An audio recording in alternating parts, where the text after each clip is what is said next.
My female boss refused to book my flight for a $5 million deal. She insulted me. Why bring trash, lol, but I knew something she didn't. The client's CEO assessed my brother. I smiled and said, good luck in the meeting.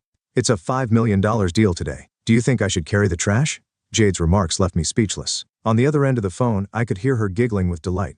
It was unable to get through to her after the call finished, and the phone was switched off. She had this plan from the start, but Jade is unaware that my brother is the CEO of the client company. I called my brother and added myself to the standby list for the upcoming flight.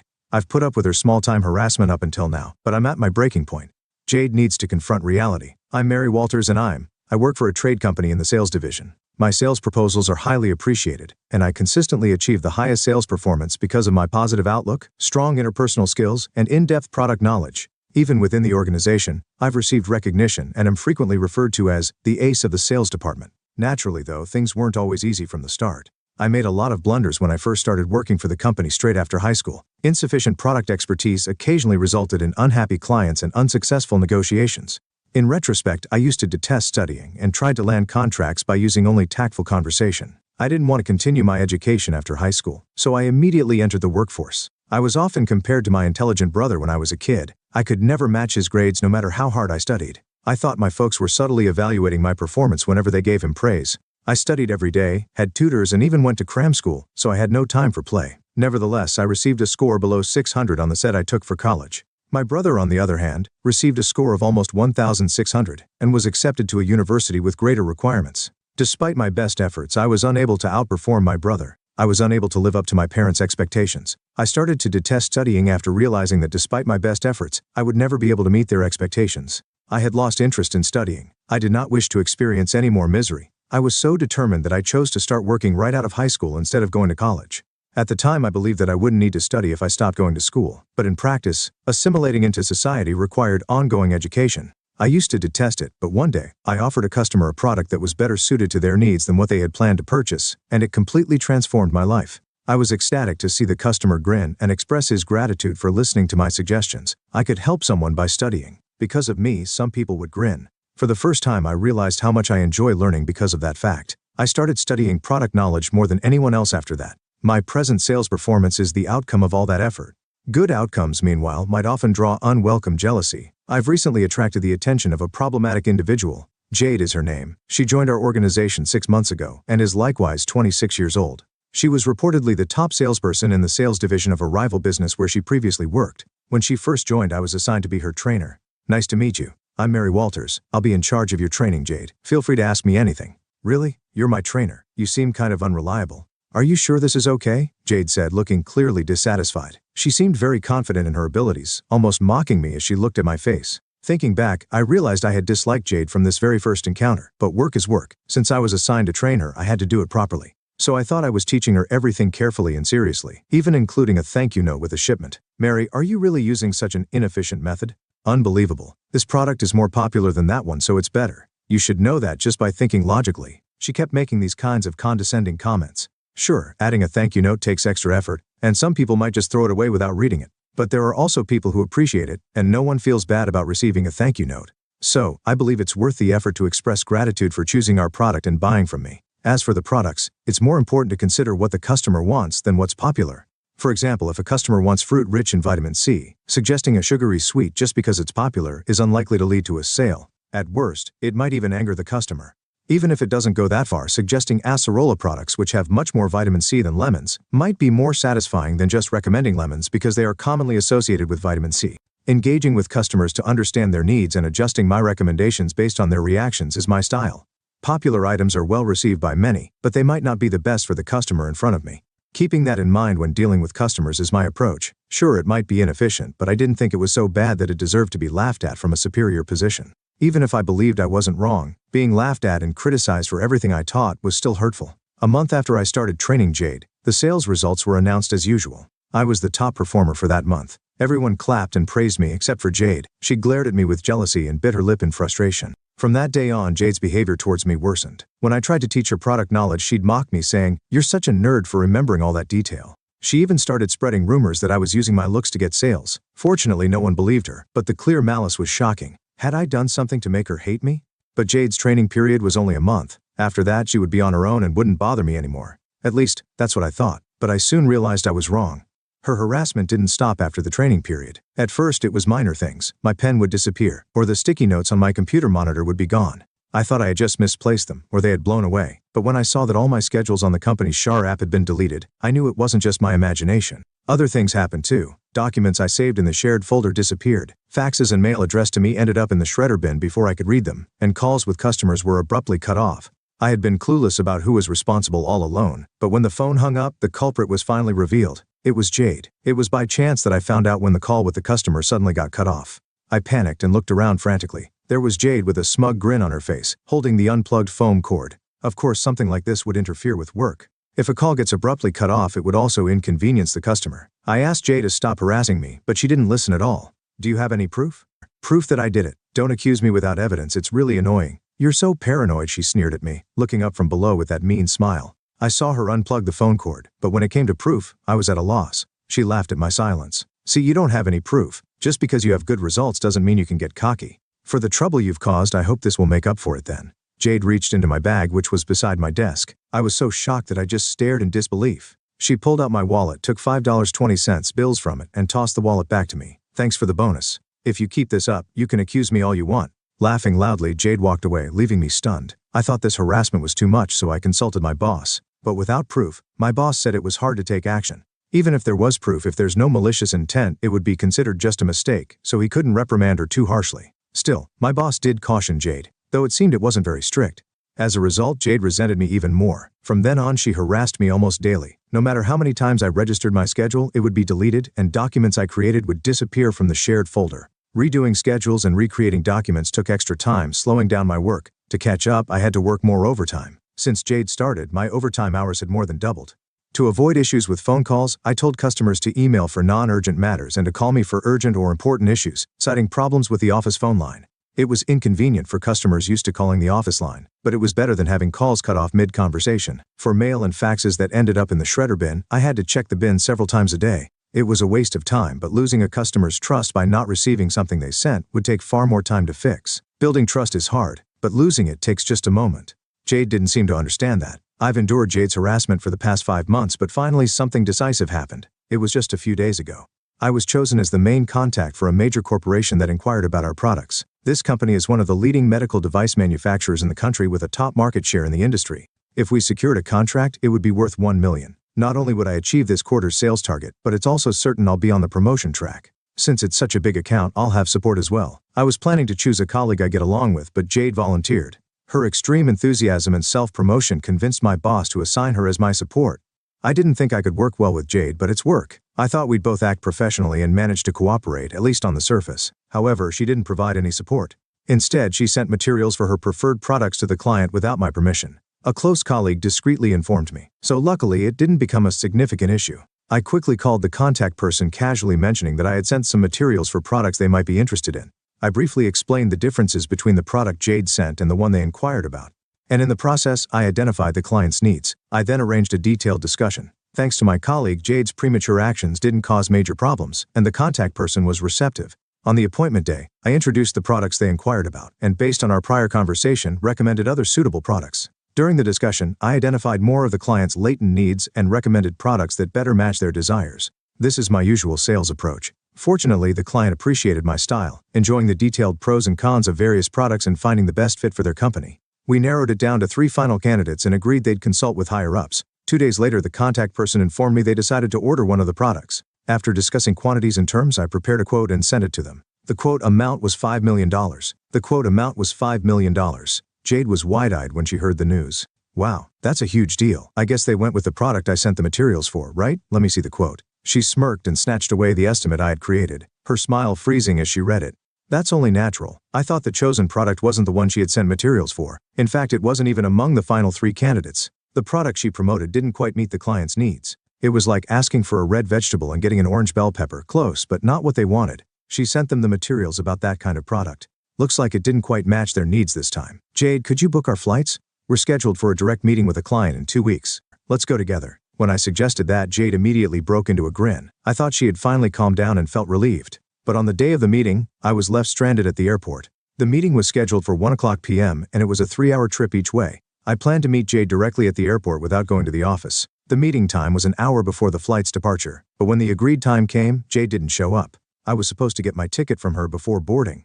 10 minutes passed, then 15. I tried calling her several times, but Jade didn't answer. I started to worry if something had happened to her. As concerned as I was about Jade, I was also worried about missing the flight. I headed to the counter, explained the situation, and asked if I could still board. That's when I discovered a shocking fact: my ticket hadn't been reserved. Only Jade's was. With a pale face, I called Jade again. After several rings, she picked up. "Sorry, I was busy with the boarding process and couldn't answer," Jade said nonchalantly. I confronted her immediately. "Jade, they said there's no reservation under my name for this flight. What's going on?" In my panic and anger, I couldn't help but raise my voice, but Jade just laughed, clearly enjoying herself.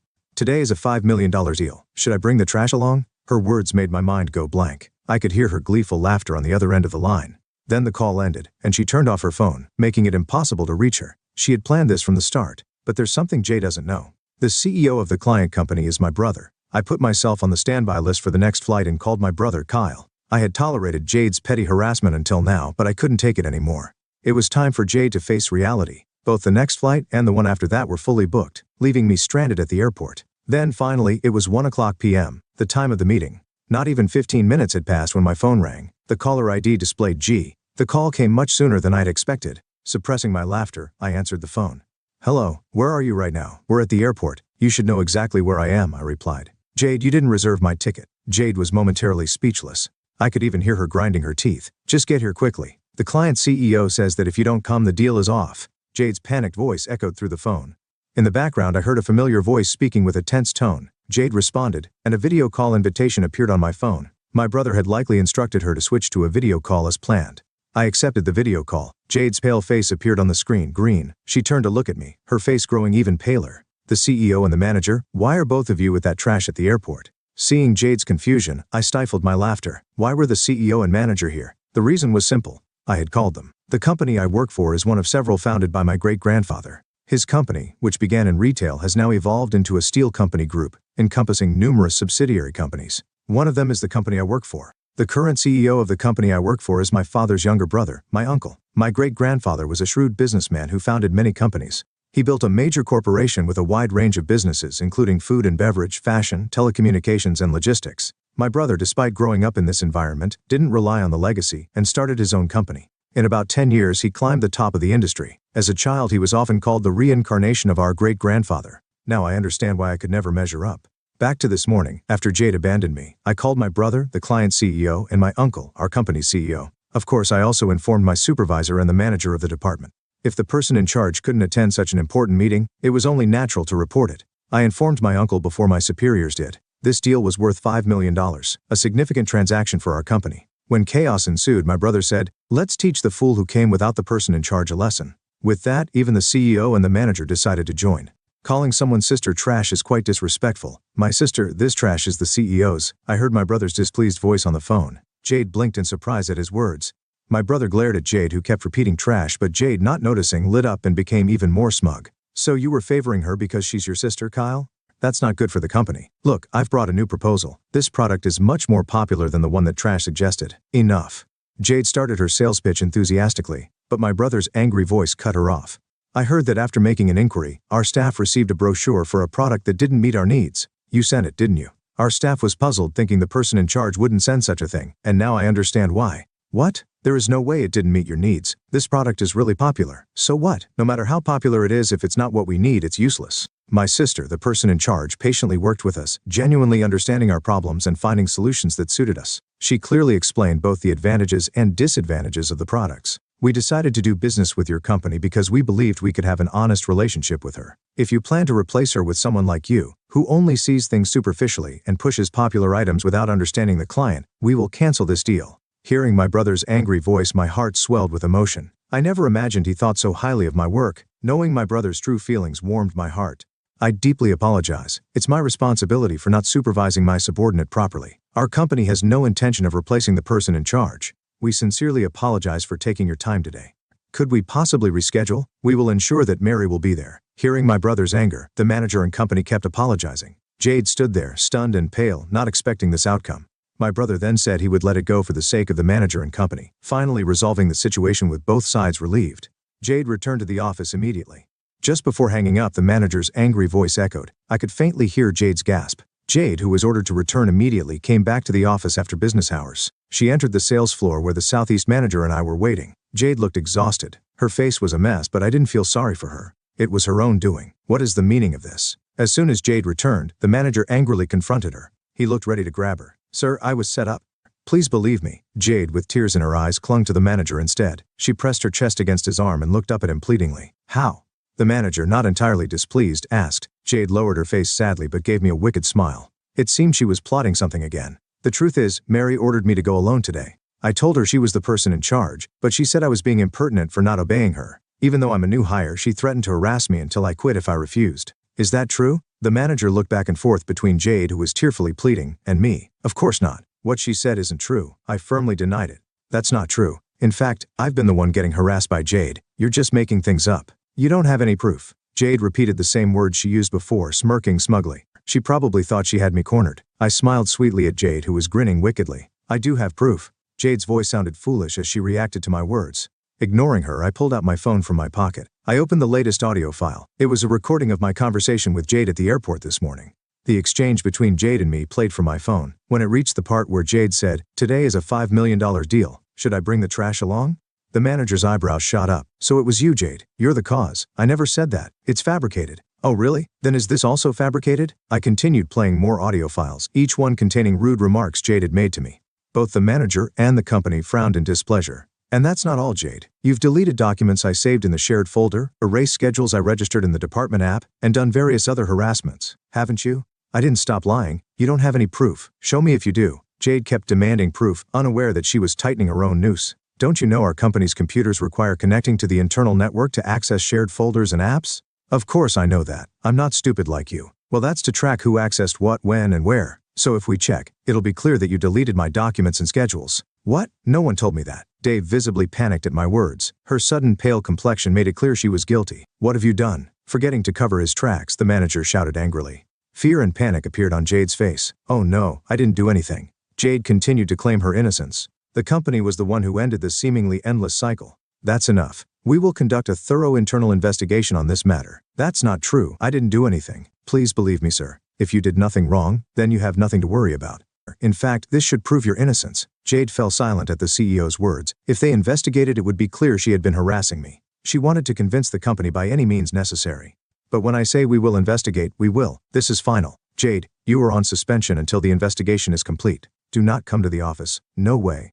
Jade turned pale at the CEO's words. For someone who took pride in her competence and career, this suspension was a severe blow. She tried to sway the Southeast with smooth talk and even clung to him, but the company didn't change its mind. The next day, despite being ordered to stay home, Jade showed up at the office. However, the supervisor, having been informed by the manager, ordered her to go back home. When the manager arrived and saw Jade, he was furious. He told her that if she didn't stay home, she would be fired, and she left in tears. After that, things were peaceful.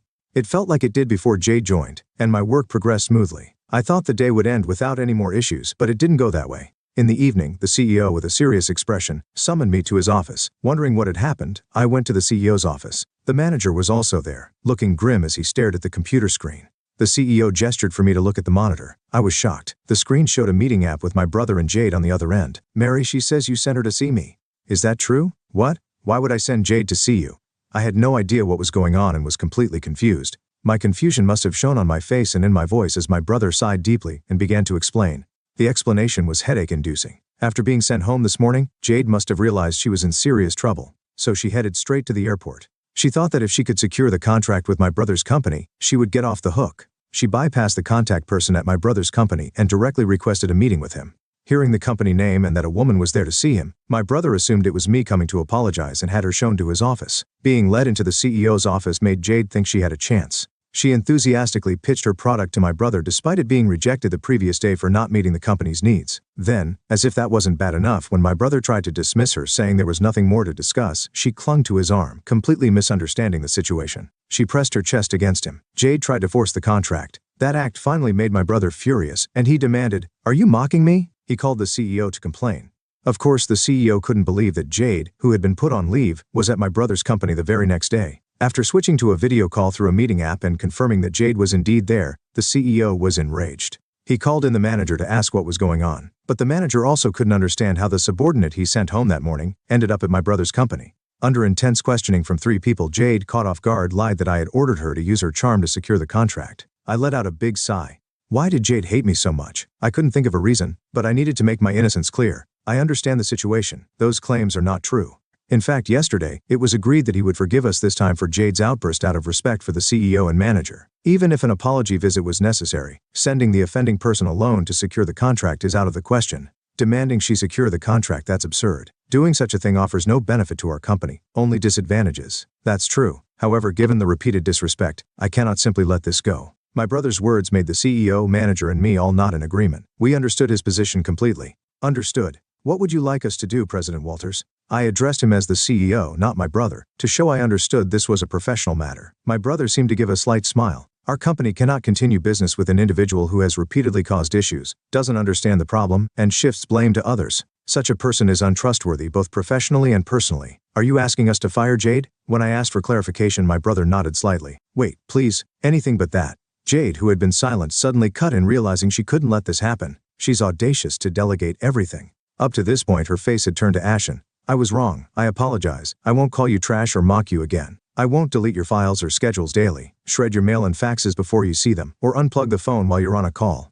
Please help me. You too, brother, right? Ask him to forgive me for your family's sake. That's selfish. Please continue. Why did she think I would help her after everything she had done? I felt only disdain, not sympathy. So I responded clearly, no. Even if I convinced him, it wouldn't matter. My brother doesn't have the authority to decide staffing here. The CEO, my uncle, did hold that authority. So perhaps the family plea might work, but I chose not to mention that. On the screen, Jade crumpled to the floor. Seeing her face full of despair gave me a small sense of satisfaction. Jade was picked up by the manager that same day. The CEO decided that she might cause more trouble if left alone. Even after being told to go home the next day, Jade was terminated immediately, even before her probation period ended. It didn't end there. She was also sued for substantial damages by the company. Her harassment caused work disruptions and ruined deals. The contract with my brother's company would now be challenging to secure under the initial terms. Our company would have to make concessions on price and conditions to make up for the trouble. Even the travel expenses Jade incurred to visit my brother's company would be billed to her. Moreover, the CEO was so furious that he intended to ensure Jade wouldn't be hired by any affiliated companies.